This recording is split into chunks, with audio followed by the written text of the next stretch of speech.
Hello everyone and welcome back to the Dungeon Learner's Guide. This week we have another Commander's Guild deck tech. This is our 78th deck and it's titled Fblthp Voltron Surprise. And if you haven't seen this show before, what we are doing is randomly selecting a card from scryfall.com, working with a budget of $100 or less, and building a commander deck for Magic the Gathering around a theme of the chosen card. So really quickly, before we get into the actual deck tech, I do want to take a second to highlight some of our social media accounts and some ways that you can help support the channel if that's something you're interested in doing. But if you are interested in reaching out to us, you can find us on Twitter at 13POYNZ, Reddit u/POYNZ13, or email dungeonlearnersguide@gmail.com. All of these are great ways to get in contact with us if you ever have any questions, just want to talk, or if you're interested in submitting any recommended cards for the channel, things that you would like to see turned into videos. Those are all phenomenal ways to do that. However, if you're looking to support us a little bit more directly, you can head on over to our TCG Player affiliate link, which is in the description of the video below. Any cards you purchase after clicking on that link lets them know that we sent you there, so we get a little bit of a kickback from them. And then the most direct way to support this channel is to go to patreon.com/dungeonlearnersguide, and no matter what level you would like to support on Patreon, we have ways of getting access to the deck lists a week early. We have the guarantee that your card or any suggestions you may have will be turned into a deck. I can't make that promise for everybody, but for our patrons, I guarantee that for you. And then, of course, there's also things like getting access to a Discord server where you can participate in some of the games that we record for this channel, or maybe just building some of the decks and getting to interact with a great group of people.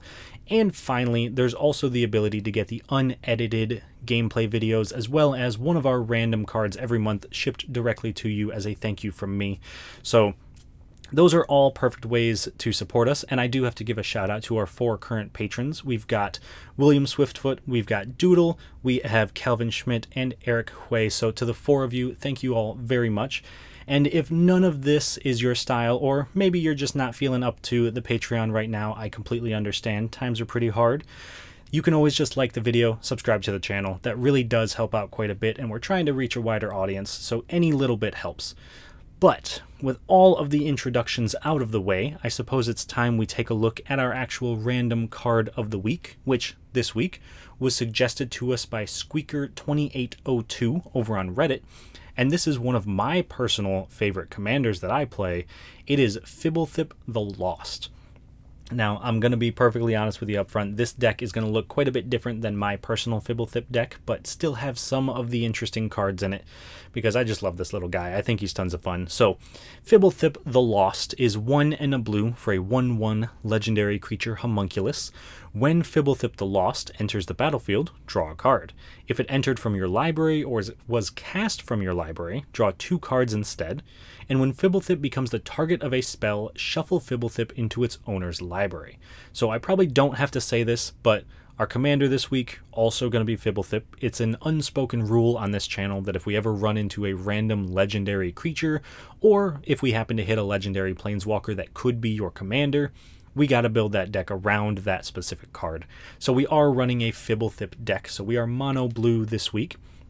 And let's talk a little bit about some of our themes before we get into the rest of the deck. So first up, the main theme, the main idea of this deck, and you may be able to guess this from the title of the video, we are going Voltron. We want to suit little Fblthp up with as many swords as his little body can carry, send him into battle, and start knocking people out of the game.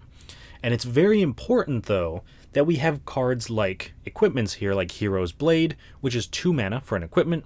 Equipped creature gets +3/+2. Whenever a legendary creature enters the battlefield under your control, you may attach Hero's Blade to it and equip for 4. So Fblthp specifically says that if he is targeted by a spell, we have to shuffle him into our library. That means we cannot play auras in this deck. If you play an aura attempting to enchant Fblthp, you will have to shuffle it into your own library, so you really do want to make sure you avoid that. However, equipment are abilities. We can target Fblthp with abilities, so we need to make sure that for our Voltron strategy, we are suiting Fblthp up with as many equipment pieces as possible and avoiding auras, because there's no way we can make it work if we're shuffling our commander back into our deck. The next piece of our themes is that we need to be able to control the board state. We are running a very small commander. He's just a little 1/1. He's got no evasion. We need to make sure that he's able to survive until he gets big enough to start knocking people out of the game. That's where cards like Polymorphous Jest come in, which is 1 blue for an instant. Until end of turn, each creature target player controls loses all abilities and becomes a blue frog with base power and toughness 1/1. So we can put everyone else on level with Fblthp, make them all 1/1s, but if we've got him suited up with something like Hero's Blade, or our opponents are even just attacking us with a ton of creatures, we can make sure that we always have an answer to maybe make sure Fblthp can get through safely, to maybe make sure Fblthp can block, or just make sure that we're not taking as much damage as we could. So because we're mono blue, we're leaning a little bit heavily into the control aspect because we do need to make sure Fblthp survives, and it would be nice to make sure that we don't die in the process of getting Fblthp super big. So that is theme number 2. And finally, our last theme is going to be drawing cards. Fblthp on his own draws a card when he enters the battlefield, which in Commander isn't replacing itself because we're casting it from the command zone, so we always have card draw ready to go. That is where cards like Teferi's Tutelage really become super important, because Teferi's Tutelage is 2 and a blue for an enchantment. When Teferi's Tutelage enters the battlefield, draw a card and then discard a card, and whenever you draw a card, target opponent mills 2 cards. Now, I will be honest, there's not a ton of mill in this deck. That's not what we're aiming to do.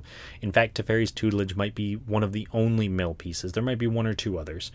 But really, it's here for the card draw. We need things that can enter the battlefield and draw us cards, and then other ways to benefit from it. So if we know our opponents have something on top of their deck that they want, Teferi's Tutelage can mill just a couple of cards to help us get there, but it's really here for the card draw.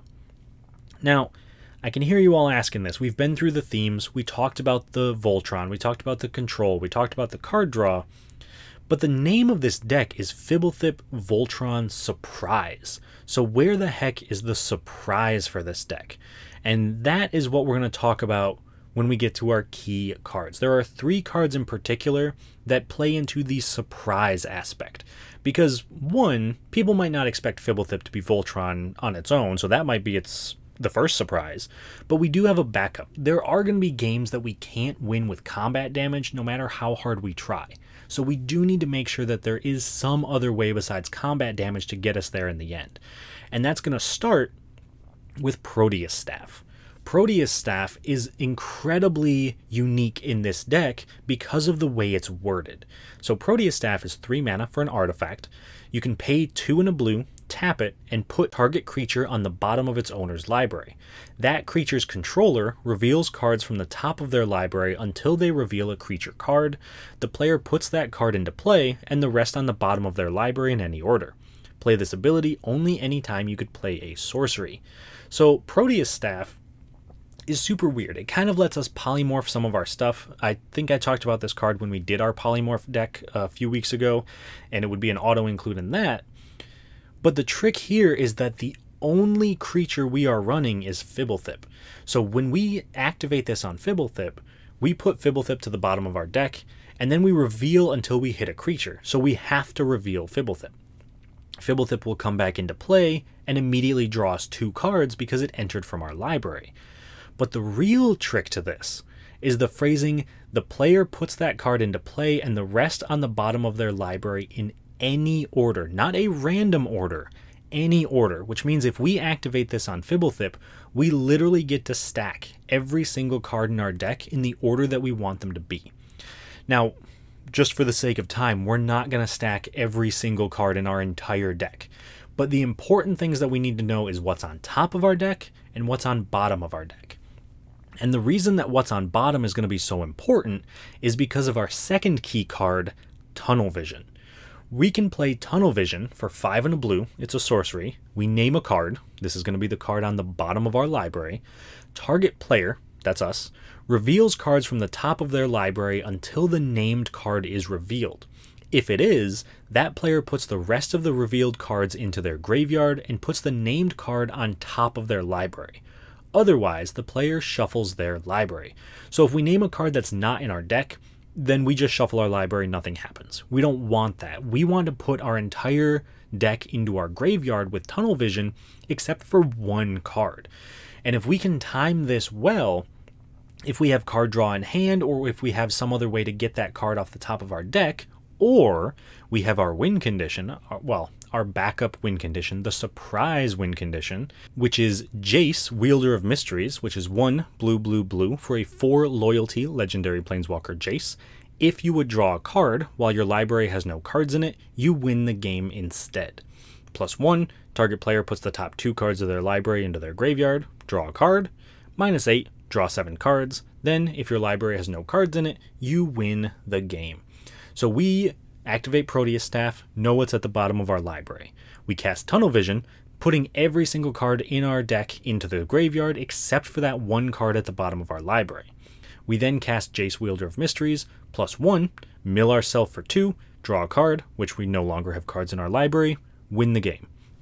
Now, obviously, this is very convoluted. There's a lot of pieces, a lot can go wrong. So that is another reason we're playing pretty heavily into the control aspect of this deck, because we need to make sure that we have counter magic ready to go. Make sure that we have removal ready to go. Make sure that Fblthp looks like enough of a threat on his own that people aren't worried about everything else we're doing and instead are focused on not dying to commander damage.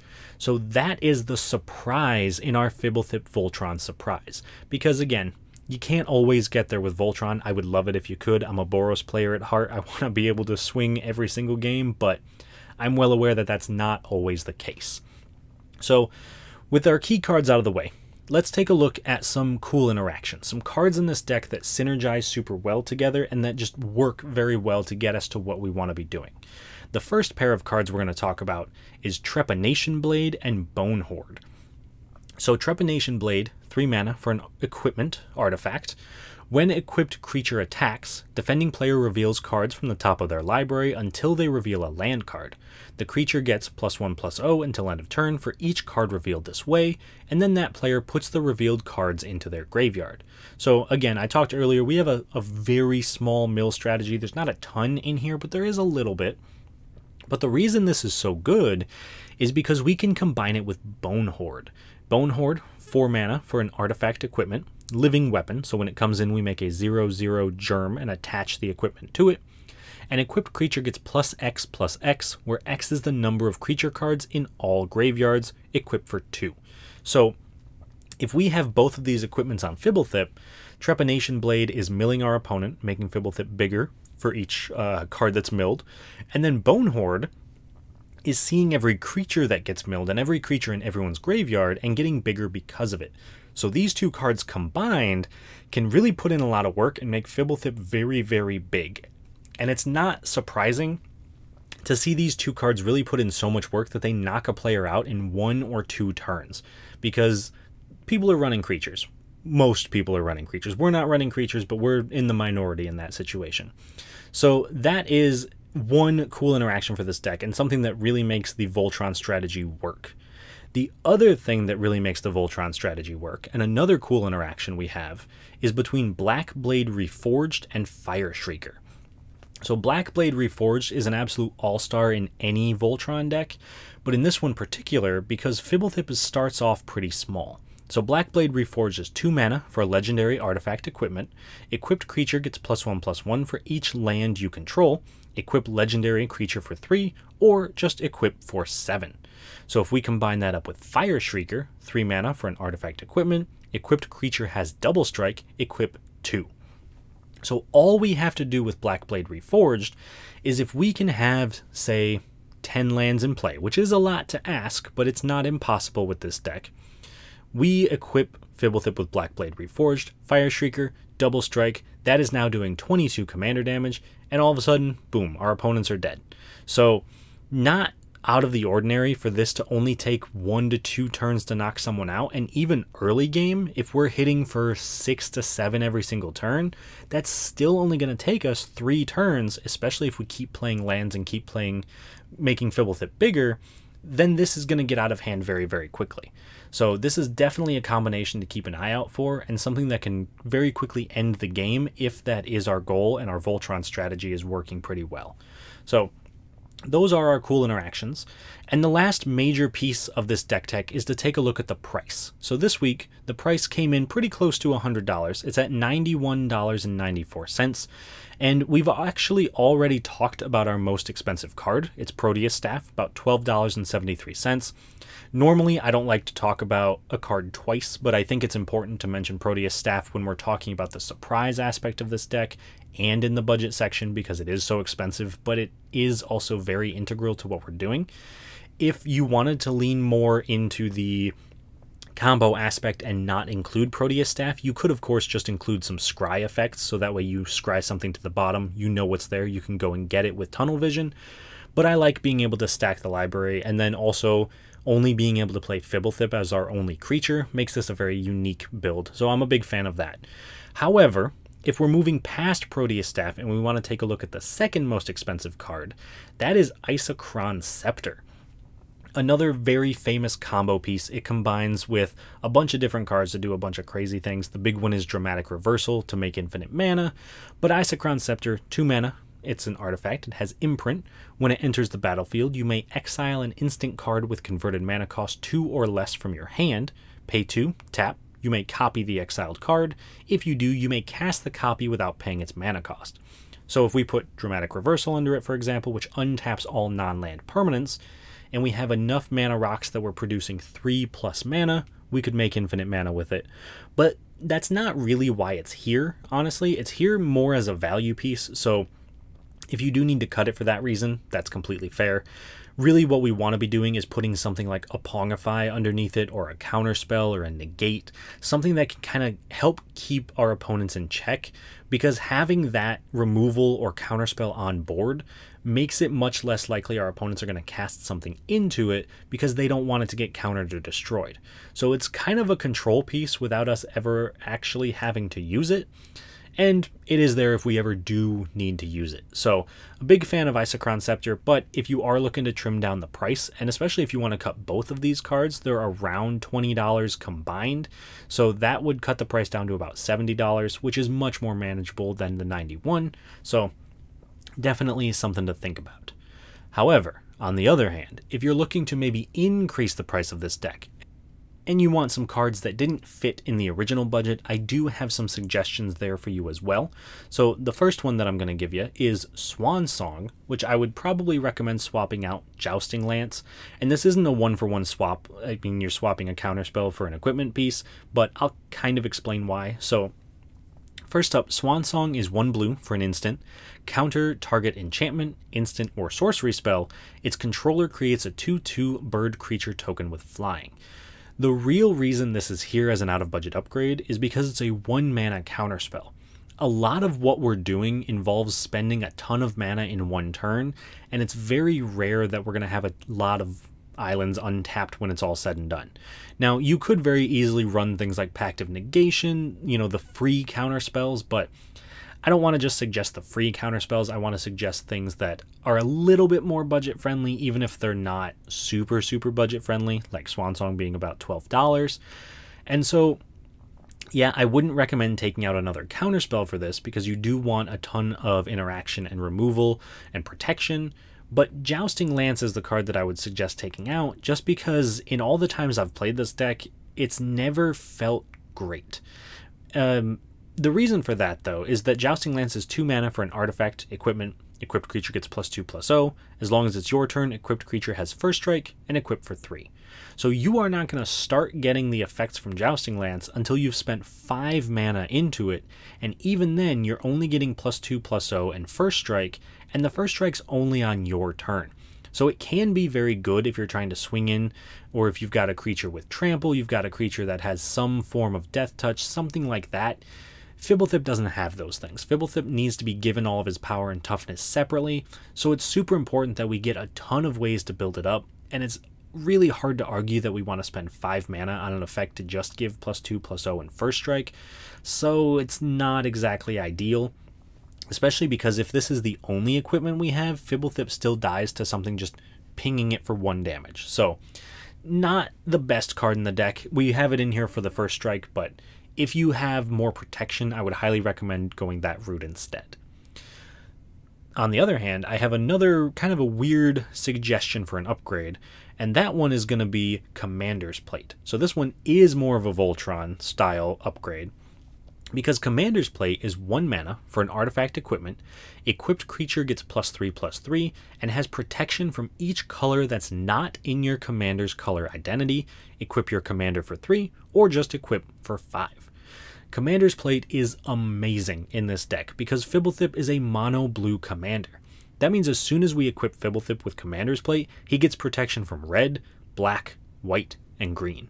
And at that point, there's not going to be a ton of removal spells that can deal with Fblthp, because we're talking things like Pongify, Rapid Hybridization, maybe Reality Shift or Unsummon effects, but that means that we're dodging a lot of the main kill spells in Commander.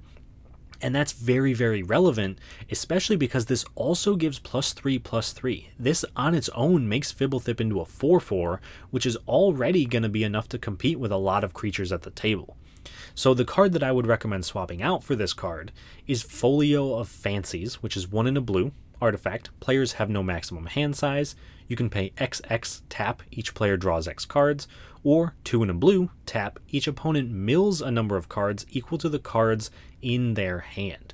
So again, kind of that like mini mill strategy that we're working on, but the thing I've learned with Folio of Fancies is that people tend to not really like it. They kind of see that it's, you know, the threat of mill is always there. They appreciate having no maximum hand size, but the issue is that our opponents can all benefit from this in the same exact way that we can, so there's not a ton of benefit to running it, because a lot of opponents will just let you draw them cards, and then before you can mill them, destroy it, or find a way to not be milled.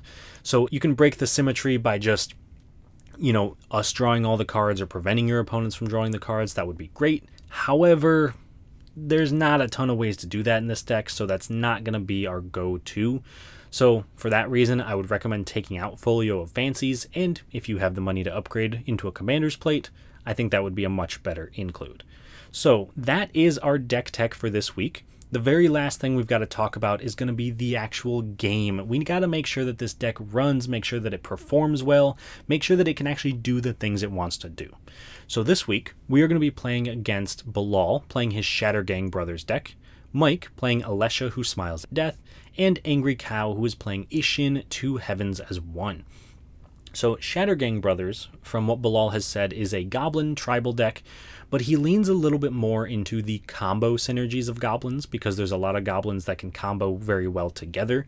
So he's leaning a bit more into that, and honestly, I'm not 100% sure what that means. I'm not 100% sure what we're going to see, so I'm very interested in that. I love goblins, so super excited. Next up is Mike and his Alesha deck. I've played against Mike's Alesha deck plenty of times. It is a terrifying deck. He always has ways to make a ton of value, get a ton of mana, kind of cycle his creatures in and out of the graveyard. So I think for this one, if we have counter spells at the ready, if we have graveyard hate, I think we'll be okay. My concern is that he's going to be a lot faster than our deck is going to be prepared for, or have multiple ways of recursion, so if we counter something, it's not really going to matter. But we'll see. And then finally, we have Cow and his Ishin deck, and this is an attacking style deck. He wants to double up on combat triggers, so he's playing a ton of things that turn sideways, that get benefits from attacking. And I'll be honest, this is my kind of deck too. I'm very excited for Ishin. I love the idea of Ishin. I've thought about building one myself, so we'll see how this one goes. I think it's going to be a good game. I think that out of these 3 opponents, the one I am most worried about is Alesha. Like I said, I've played Mike's Alesha deck. It is pretty terrifying. And I think I've played against Shattergang Brothers and Ishin before, but I don't remember those games quite as much. So we'll see how it goes. Hopefully Fblthp can stack up, especially since it's the only blue commander at the table. And let me know what y'all think. Hope you enjoy it, and I will talk to you all once it's done. At the start of the game, Bilal goes first, followed by Mike, Cow, and then myself. On Bilal's first turn, he plays a Temple of Malady, scrying 1.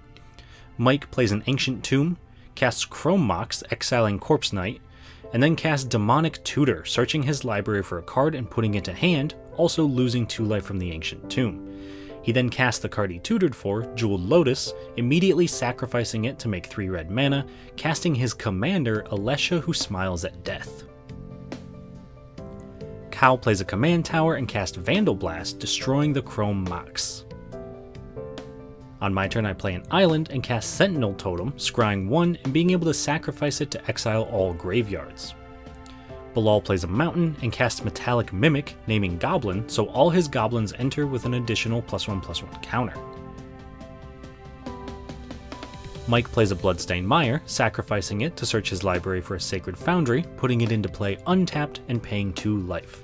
He then casts Voldaren Epicure, doing 1 damage to each opponent, creating a blood token, and then attacks Bilal for 3 with his commander. Cow plays an Evolving Wilds, sacrificing it to search his library for a basic land, putting it into play tapped. I play an island and cast my commander Fblthp the Lost, drawing a card when he enters. Bilal plays a mountain and casts Coalition Relic. Mike plays a swamp and attacks me for 4 with his entire team. Cow plays a plains and casts Commander Sphere. I play an island, and then at the end of turn, Bilal taps his Coalition Relic, putting a counter on it, while I cast a Trepanation Blade.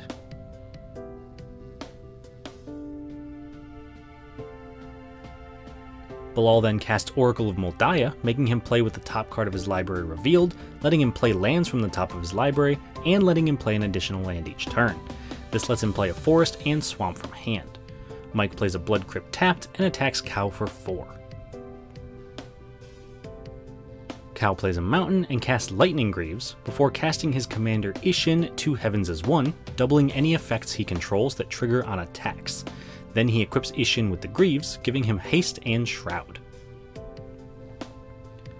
I play an island and equip Fblthp with Trepanation Blade, letting him mill whoever he attacks until that opponent hits a land card, giving Fblthp +X+0, where X is the number of cards milled.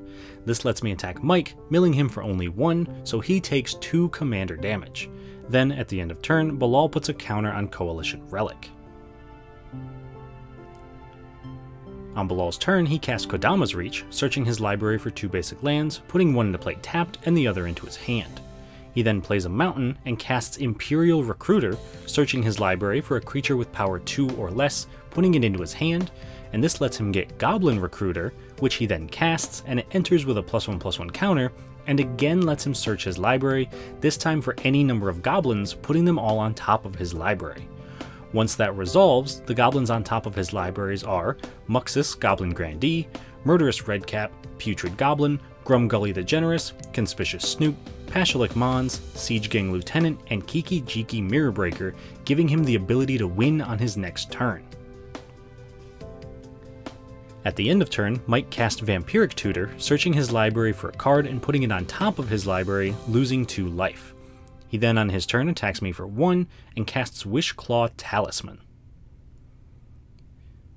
Cow casts Audacious Thief, letting him draw a card and lose a life when it attacks, and then re-equips Lightning Greaves to the Thief and attacks me for 2, drawing 2 cards and losing 2 life thanks to Ishin. Then in his second main phase, he plays a Sunhome Fortress of the Legion and re-equips the Greaves to Ishin. He also casts Alpine Guide, searching his library for a Sulphurous Mire and putting it into play tapped. Then at the end of turn, I cast a Brainstorm, drawing 3 cards and putting 2 back on top of my library. Then on my turn, I play an island and cast an Arcane Signet, followed up by casting Cobbled Wings, equipping it to Fblthp, giving him flying. I move to combat, and then attack you with Fblthp, and I'm going to ask you to mill until you hit a land, please.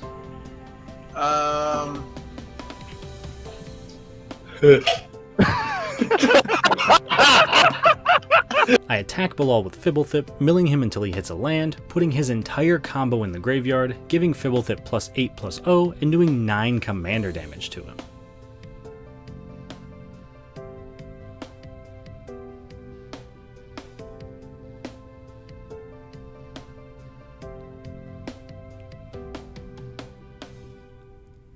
On Bilal's turn, he casts a Goblin Warchief, entering with a +1/+1 counter and giving his goblins +1/+1 in haste.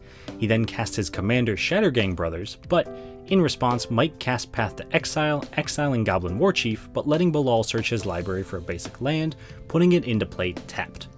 Bilal then moves to combat, attacking me with his entire board for 7 damage. On Mike's turn, he casts Mindclaw Shaman, making Cow reveal his hand and casting an instant or sorcery from among them without paying its mana cost. This reveals Tectonic Giant, Parasitic Impetus, Read the Bones, and Austere Command, with Mike choosing to cast Austere Command, destroying all creatures with mana value 4 or greater and all artifacts. In response, Cow sacrifices his Commander Sphere to draw a card, while I sacrifice Sentinel Totem to exile all graveyards. On Cow's turn, he attacks Mike for 3 and Bilal for 2, triggering the Thief, drawing Cow 2 cards while he loses 2 life. Mike blocks with the Epicure, killing it but taking no damage, while Bilal takes 2. Then, in his second main phase, Cow casts Etali Primal Storm. On my turn, I cast Jace, Wielder of Mysteries, and activate Jace's +1 ability, drawing a card and milling Cow for 2.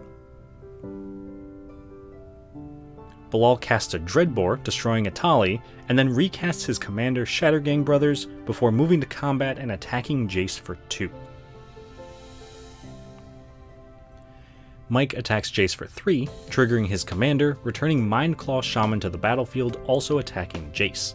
This also reveals Cow's hand, revealing Commander Liara Portier, Two-Handed Axe, Tectonic Giant, Ancient Craving, Parasitic Impetus, and Read the Bones, with Mike choosing to cast Ancient Craving, drawing 3 cards and losing 3 life. Then I block Alesha with Fblthp, meaning Jace only takes 2, but my commander dies. Then in Mike's second main phase, he plays a Fetid Heath, and casts Yawgmoth Thran Physician, allowing him to sacrifice a creature to put a -1/-1 counter on another creature, draw a card, and also pay 2 mana, discard a card, and proliferate.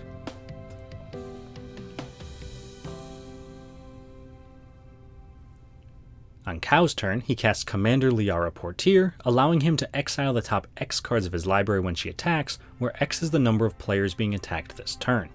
Then, he can cast those spells until the end of turn, and they all cost X less to cast.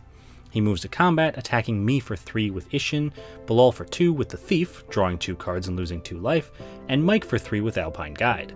Then Commander Liara triggers twice, exiling the top 6 cards of Cow's library and letting him cast them this turn, while they all cost 6 less to cast.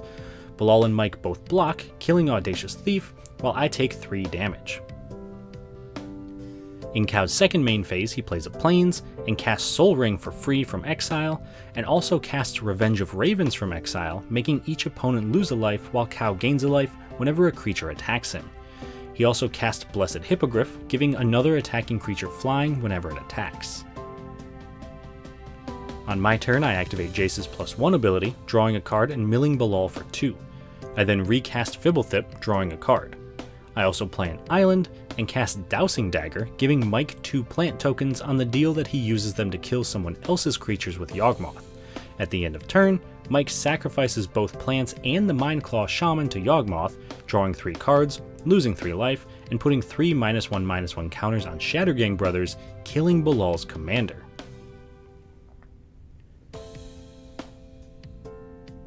Bilal plays a forest and recasts Shattergang Brothers, and then suspends Greater Gargadon. He attacks Jace for 3 with both of his creatures, killing the Planeswalker.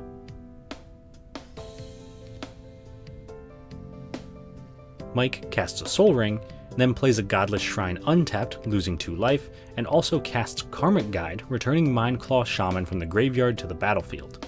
This time it reveals Bilal's hand of Combat Celebrant and a Mountain.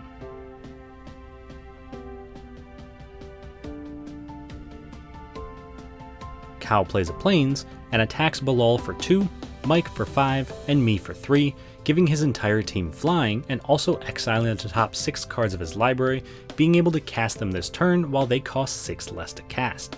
Mike blocks Commander Liara with Karmic Guide, sacrificing it before damage to put a -1/-1 counter on Ishin, lose a life, and draw a card, while Bilal and I both take the damage. Then, still in combat, Mike sacrifices Mindclaw Shaman to give Commander Liara a -1/-1 counter, lose a life, and draw another card. In Cow's second main phase, he casts Marble Diamond for free from exile, casts Archaeomancer's Map, searching his library for 2 planes, putting them to hand, and also being able to put a land into play whenever an opponent plays a land if that opponent controls more lands than him. He also casts Duke Ulder Ravenguard, allowing him to give another creature haste and Myriad when he goes to combat.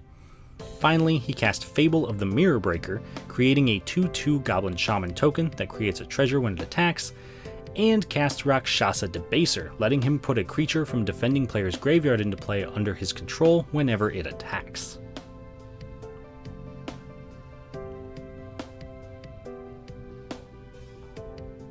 On my turn, I play an island and cast Jousting Lance, equipping Fblthp with the Dowsing Dagger, giving him +2/+1 and transforming the dagger if he deals combat damage to a player. I attack Mike for 3, transforming the dagger into the Lost Veil as soon as he does combat damage, and then in my second main phase I equip the Jousting Lance to Fblthp, giving him +2/+0 and, as long as it's my turn, first strike.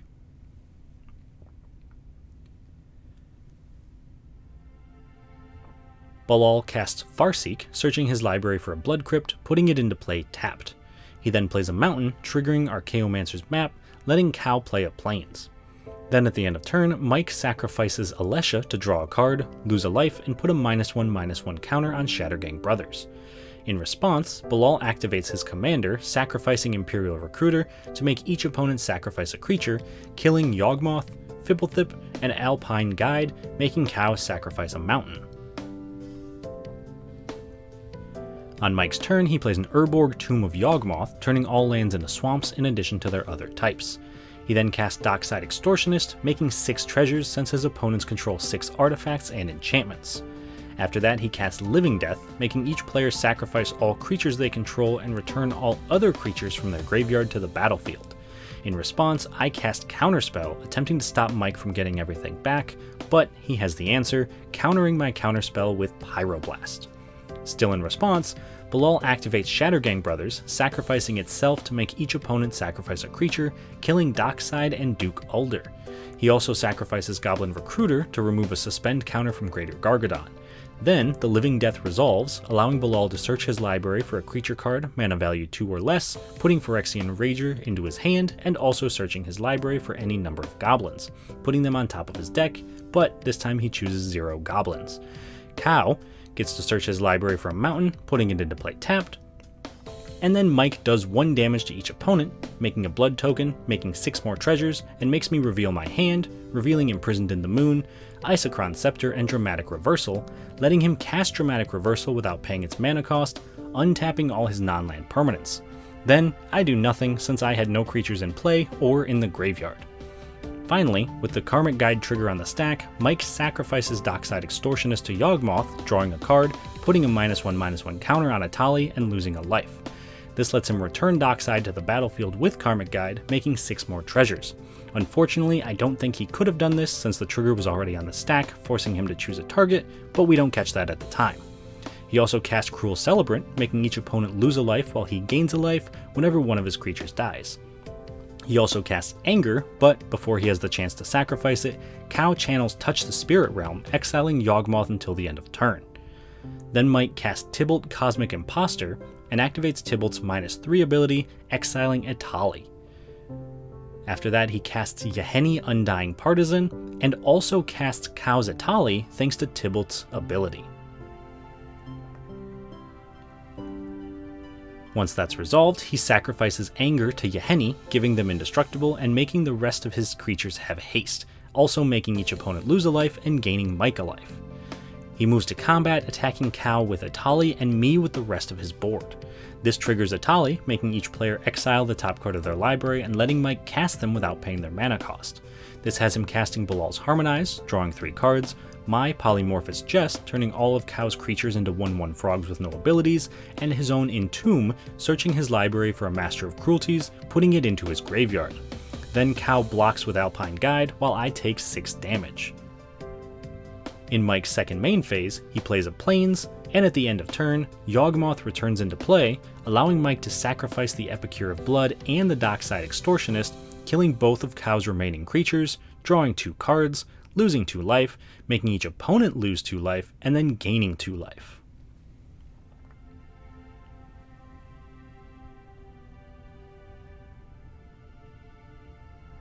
In Cow's draw step, Fable of the Mirror Breaker triggers, letting him discard 2 cards and draw 2 cards.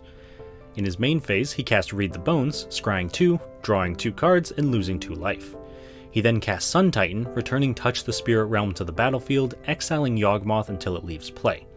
In response, Mike casts Deflecting Swat to redirect the exile effect to Shattergang Brothers instead, but Bilal sacrifices his commander with Greater Gargadon, removing Mike's target and letting Touch the Spirit Realm's ability exile Yawgmoth. Then Cow casts Hedron Archive and passes. On my turn, I recast Fblthp, drawing a card, and cast Isochron Scepter, imprinting Pongify onto it so I can pay 2 mana to copy it. Bilal casts Korvold Fey Cursed King, sacrificing Goblin Recruiter when it enters, drawing a card and putting a +1/+1 counter on it. He then plays a Swamp, and sacrifices Imperial Recruiter, drawing a card, putting another counter on Korvold. He repeats this process 3 more times, sacrificing 3 lands, drawing 3 cards, and putting 3 +1/+1 counters on Korvold. After that, he casts a Talisman of Impulse, immediately sacrificing it to draw a card, put a counter on Korvold.